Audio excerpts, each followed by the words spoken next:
मोदी सरकार के दूसरे कार्यकाल का आखिरी बजट सत्र आज से शुरू हो चुका है। सत्र की शुरुआत से पहले प्रधानमंत्री नरेंद्र मोदी ने संसद के बाहर बयान दिया। उसके बाद राष्ट्रपति द्रौपदी मुर्मू ने दोनों सदनों को संबोधित किया। पीएम मोदी ने बजट पेश होने से एक दिन पहले बजट सत्र का खाका पेश किया। इसके साथ ही उन्होंने संसद में उपद्रव मचाने वाले सांसदों पर भी जमकर निशाना साधा। उन्होंने कहा कि उपद्रव मचाने वाले सांसदों के लिए पश्चाताप करने का मौका है। इंटरिम बजट एक प्रकार से ये नारी शक्ति के साक्षात्कार का पर्व है, जो आदतन लोकतांत्रिक मूल्यों का चीरहरण करते हैं। ऐसे सभी माननीय सांसद आज जब आखिरी सत्र में मिल रहे हैं, तब जरूर आत्मनिरीक्षण करेंगे। ये बजट सत्र अवसर है, पश्चाताप का भी अवसर है, कुछ अच्छे फुटप्रिंट छोड़ने का भी अवसर है। तो मैं ऐसे सभी माननीय सांसदों से आग्रह करूंगा कि आप इस अवसर को जाने मत दीजिए।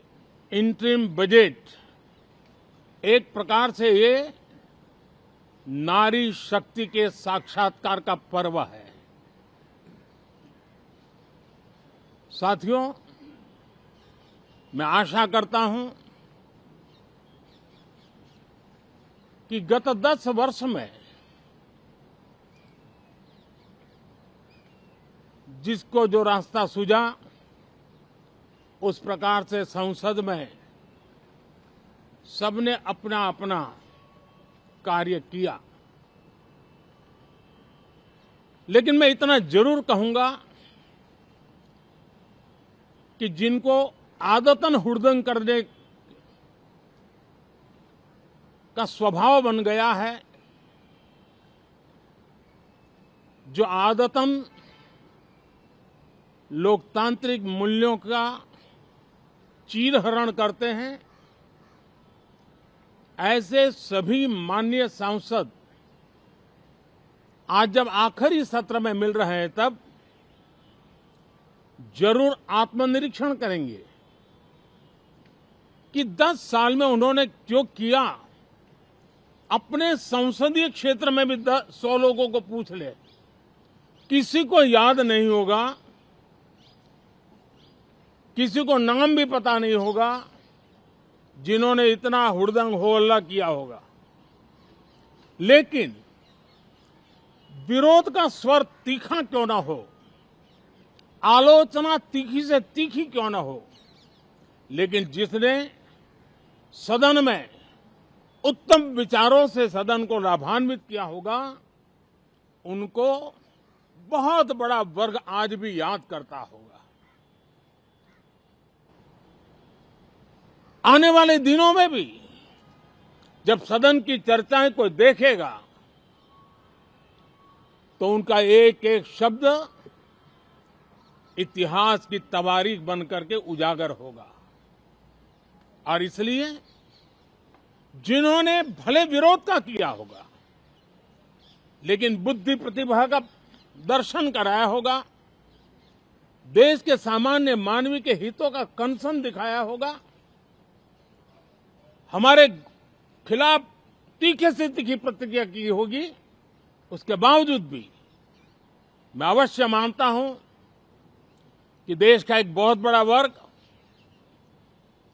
लोकतंत्र प्रेमी सभी लोग इस व्यवहार की सराहना करते होंगे। लेकिन जिन्होंने सिर्फ और सिर्फ नकारात्मकता, हुड़दंग, शरारतपूर्ण व्यवहार, ये जो किया होगा, उनको शायद ही कोई याद करे। लेकिन अब ये बजट सत्र अवसर है, पश्चाताप का भी अवसर है, कुछ अच्छे फुटप्रिंट छोड़ने का भी अवसर है। तो मैं ऐसे सभी माननीय सांसदों से आग्रह करूंगा कि आप इस अवसर को जाने मत दीजिए।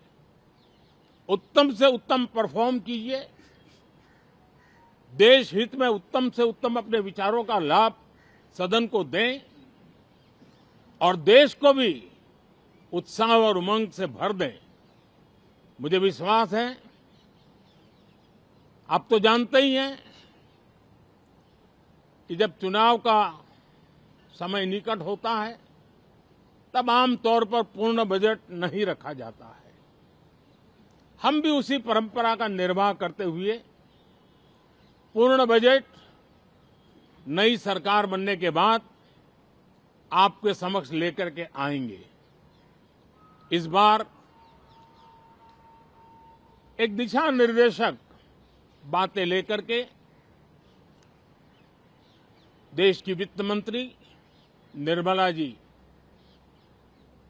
हम सबके सामने कल अपना बजट पेश करने वाली है। साथियों, मुझे विश्वास है कि देश नित्य प्रगति की नई नई ऊंचाइयों को पार करता हुआ आगे बढ़ रहा है। सर्वस्पर्शी विकास हो रहा है, सर्वांगीण विकास हो रहा है, सर्वसमावेशक विकास हो रहा है। ये यात्रा जनता जनार्दन के आशीर्वाद से निरंतर बनी रहेगी। इसी विश्वास के साथ फिर आप सभी को मेरा राम राम।